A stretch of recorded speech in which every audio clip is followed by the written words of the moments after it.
Assalamualaikum warahmatullahi wabarakatuh. Perkenalkan, kami dari kelompok 6 kajian semantik yang beranggotakan Dimas Pratama Agung Siswanto dan saya, Aura Naila Syalfia, akan memaparkan presentasi materi yang berjudul Fenomena Kontekstual dalam Wacana.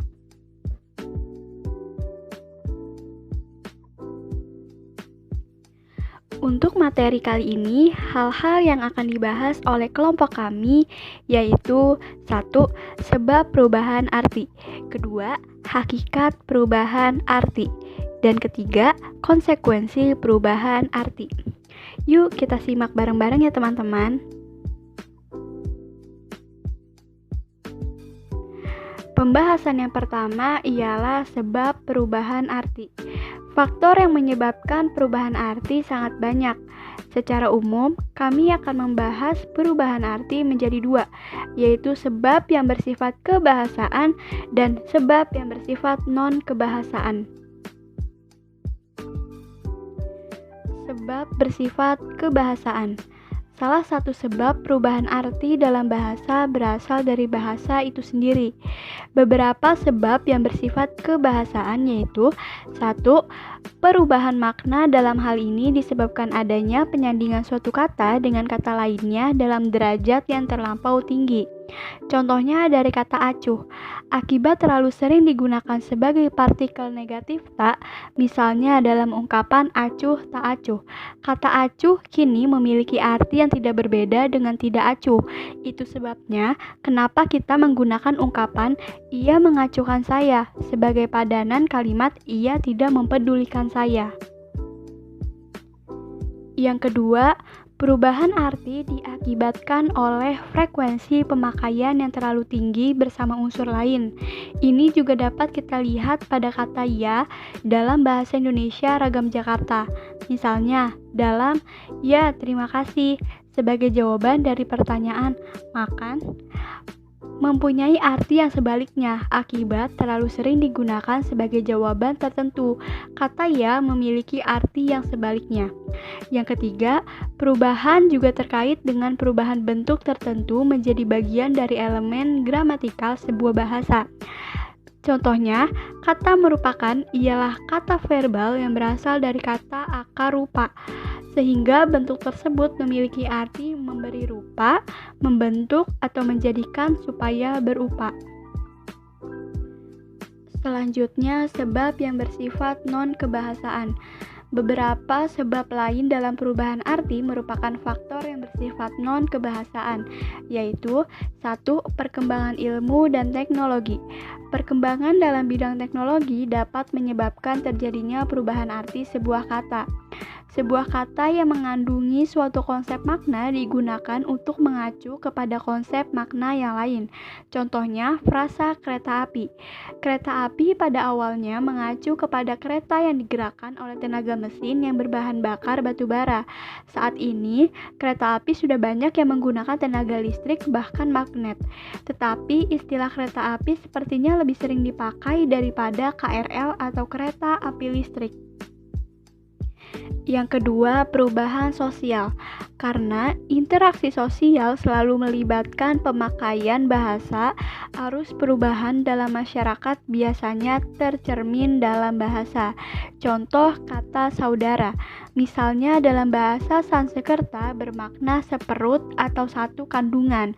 Saat ini kata saudara selain masih juga digunakan dalam arti orang yang lahir dari kandungan yang sama, digunakan juga untuk menyebut atau menyapa siapa saja yang dianggap memiliki status sosial yang seimbang dan atau lebih rendah.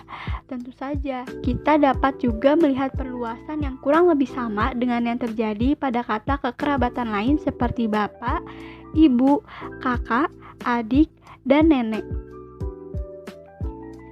Yang ketiga, pengaruh asing.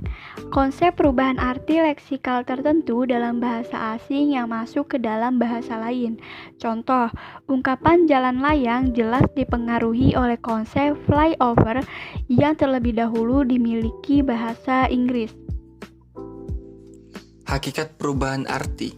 Secara umum, hubungan tersebut dapat diklasifikasikan menjadi dua, yaitu hubungan yang didasarkan atas keserupaan dan hubungan yang didasarkan atas kedekatan. Hubungan yang pertama biasa disebut metafora dan yang kedua disebut metonimi. 1. Keserupaan arti.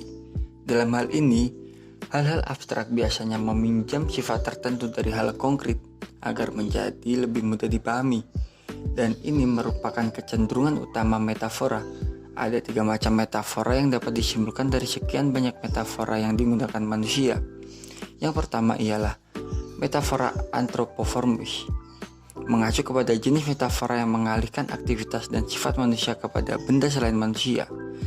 Dalam hal ini, kita dapat mempertimbangkan frasa seperti punggung bukit, mulut gua. Yang kedua ialah metafora binatang, mengacu kepada aktivitas atau sifat binatang yang dialihkan ke selain binatang. Contoh, jambu monyet menggerogoti uang negara. Dalam hal ini, kita dapat katakan bahwa sifat dan aktivitas binatang digunakan dalam arti yang lebih luas dari yang digantungnya secara mendasar.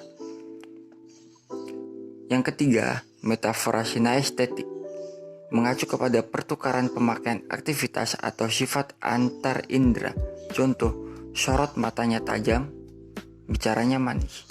Dalam contoh tersebut, kata tajam meluas dari indera peraba menuju indera penglihatan, dan kata manis bergerak meluas dari indera perasa menuju indera pendengaran. Selanjutnya ialah kedekatan arti. Jenis perubahan arti yang kedua didasarkan atas hubungan kedekatan yang lazim disebut metonimi. Berdasarkan hubungan asosiatif yang melandasinya, metonimi lebih jauh dapat diklasifikasikan menjadi 4 macam, yaitu yang pertama, metonimi didasarkan atas hubungan tempat. Pada kata sekolah yang semula berarti tempat menuntut ilmu, sekarang ini kita dapat mengatakan bersekolah yang berarti belajar di sekolah yang menjadi sebuah aktivitas. Yang kedua, metonimi didasarkan atas hubungan waktu. Untuk menyebut sholat Jumat, kita sering mendengar ungkapan Jumatan. Kata waktu tersebut menunjukkan aktivitas yang dilaksanakan di dalamnya. Yang ketiga, metonimi didasarkan atas hubungan bagian keseluruhan, mengacu pada ungkapan bagian untuk memaksudkan keseluruhan. Contoh, pasukan baju kuning yang berarti pembersih jalan. Dan yang keempat, metonimi hubungan sederhana. Secara lebih khusus seperti ungkapan aqua gelas digunakan untuk mengacu kepada seluruh minuman mineral dalam bentuk gelas. Konsekuensi perubahan arti. Konsekuensi yang diakibatkan oleh perubahan arti ada 2 macam, yaitu evaluasi denotatif dan evaluasi konotatif. Evaluasi denotatif terkait dengan evaluasi wilayah, arti dari sebuah ungkapan yang bisa menjadi meluas atau menyempit. Sedangkan evaluasi konotatif terkait dengan evaluasi nilai emotif dalam arti sebuah ungkapan yang bisa menjadi membaik atau memburuk. Yang pertama ialah evaluasi kandungan wilayah arti. A. Generalisasi, mengacu kepada gejala pada arti sebuah kata yang menjadi lebih luas dari sebelumnya. Contoh, kata mencetak. Pada mulanya istilah dalam penerbitan, tetapi akibat perluasan bidang pemakaian terdapat ungkapan lain seperti mencetak gol, mencetak generasi penerus. B. Spesifikasi, mengacu kepada gejala yang terjadi pada sebuah kata yang menjadi lebih sempit dari sebelumnya. Contoh, kata pendeta mempunyai arti orang yang berilmu. Dalam bahasa Indonesia, kata pendeta memiliki arti yang lebih sempit, yaitu guru agama Kristen. Terakhir terakhir, evaluasi nilai emotif arti. Yang pertama, ameliorasi, gejala perubahan arti ke arah yang lebih positif, yaitu bahwa arti sebuah kata atau leksem menjadi lebih baik dari sebelumnya. Contoh, kata ceramah dahulu berarti suka bercakap-cakap, kemudian berubah arti menjadi cerewet, banyak mencela ini itu. Kini, kata ceramah berarti pidato tentang suatu hal, pengetahuan, dan sebagainya. Peyorasi, gejala perubahan nilai emotif arti ke arah yang lebih positif, arti yang kini dimiliki oleh sebuah kata lebih buruk daripada yang sebelumnya. Contoh, kata pelacur yang berganti dengan ungkapan WTS, wanita tunasusila, yang kemudian muncul dengan ungkapan lain PSK, pekerja seks komersial. Terima kasih teman-teman sudah menonton hingga akhir. Sekian pembahasan materi oleh kelompok 6, kurang lebihnya mohon dimaafkan. Sampai jumpa. Wassalamualaikum warahmatullahi wabarakatuh.